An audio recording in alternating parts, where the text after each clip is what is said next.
Hey guys, hang on a second. I want to go live here real quick. Give me 1 minute.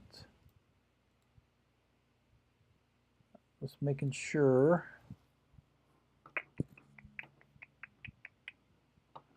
All right. Just checking in on a few things. All right. So I want to do this live video real quick. I had a note broker reach out to me regarding a note that he was looking to. It was like a joker broker trying to sell it from a broker to the platform, and I'll share the platform with you. It's just you just have to do your due diligence on this. So it was actually here. Let me switch to this other screen here. It was actually on. Hang on a second. It was actually on PaperStack. PaperStack is a phenomenal source for notes if you don't already know it. I've developed some really good relationships with other note investors, just real estate people in general, and the owners are phenomenal, just top notch. Highly recommend this platform. But where I was going with it was this this broker was actually trying to broker a deal off of PaperStack. So PaperStack had it listed. This company had it listed. This Amp Management Realty had it listed, and another broker was sent it to another broker, and they sent it to me. And I go up to PaperStack quite a bit, and I look and see what's out there, and I just remember this note, and I'm like, what the hell? I remember seeing this note. So this guy was trying to broker this deal to me. So I just thought I would just use it as a kind of like one, a learning experience, and then two, like a deal or dud. One, just always ask, and that's what I asked if they were straight to seller or direct to seller. They said yeah, they weren't, and so it's one of those things, right? You just need to trust but verify. And the other thing is, I was just going to just run through the numbers. Looks like a pretty good deal, if you ask me. So, looking at this note, you can go to paperstack.com. You can sign up. Fill out their online form, and then that way you can get in there and make bids on it. You can actually make an offer and talk to the seller directly. But so here's a property, the picture of the house. You can even just go one step further. This is what it looked. There was one where it had a picture of it like before, and then I use a program called PropStream, and I've been using this thing. I don't know. It must 13, 15 years. I don't. I mean it. It's been a while since I've had this. And the thing that I love about PropStream is it shows you the transaction. What they actually bought it for. And then you can actually get the documents here if you don't want to go to the county courthouse or the county records to download. Pretty much all of that information is public information. Some courthouses do charge. PropStream does charge you if you want to download this document. I don't. I just go directly to the courthouse and look at the county's courthouse and grab this information if I want to look at the mortgage and the assignment of mortgage and things like that. But this one is saying that it has an estimated value of 50,000, and then they have comps here, comparable sales. Doesn't look like there's one for 184. When did that sell? Back in 2025. Let's see, 1, 2, and 3, and that's where you got to be careful if you're not familiar with comps. Let's see. My God, I've been investing since 2006. I started out rehabbing properties. I was up to rehabbing anywhere between 5 to 8 houses a month, and one of the reasons why I was using PropStream, pulling comps, looking at everything, and you'll see that our subject property is the one in red, and then these 1, 2, and 3. You may think they're decent comps, right? But this is a totally different neighborhood than what that neighborhood is. Anytime you cross boundary lines, That's where it becomes a little shady, not shady, but I don't put a lot of stock in the BPO. On that one that said 184,000, that one's 150. Just because in the neighborhood, that's where what you'll have to do is you'll have to order. Like if you are interested in this property, that's where you'd have to order. You present your offer, and I'll walk through that here real quick. You present your offer, it's accepted, and then what you can do is you can do your due diligence. Order a BPO and a title search, owners and encumbrance search. Just that way, you can make sure there aren't any liens on the property, and then everything is properly everything was deeded over correctly. But like this one was saying $50,000. They were he was saying or she was saying that the range is anywhere between 81 to 142. I don't know. That's one of those things where you have to really double check that. But at first blush, let me pull my calculator up here for you, so that way you can see what I am seeing. Hang on a second. I got to get this out of the way again.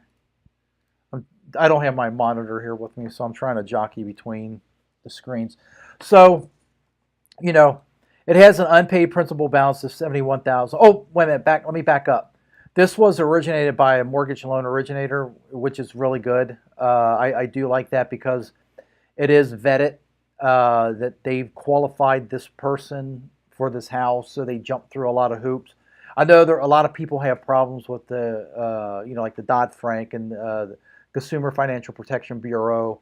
I don't have issues with it because for me, it keeps people on the straight and narrow. That way, and a lot of times these agencies came into play because low-income people were taken advantage of, right? So they were predatory lenders.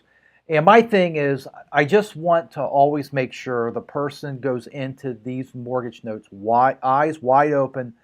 They know that somebody qualified them. They looked at the debt-to-income ratio, verified everything, and then also they have to realize that they have the means also to make this payment, right? So I do like that fact. They do have all the documentations, and then when you can message the seller, and if you're kind of close to an offer, that more than likely they'll send you over the documents that way you can look at it and run your BPO and things like that. But let me get back to the numbers. The unpaid principal balance is $71,000. Loan to value 64%. Origination date April this year. I know it's May. Me personally, I like to see at least 3 payments come in, maybe more, but that also depends on the amount of money that they put down on this property. That's where asking these questions to the seller comes into play. 12% interest and a short payoff, 8 years. So if you run the numbers, what I like to do is I like to verify everything. So if I punch in 71,000 into the handy dandy calculator, 12%. 96 months, my payment should be that $1153.95, and so they're asking $63,000.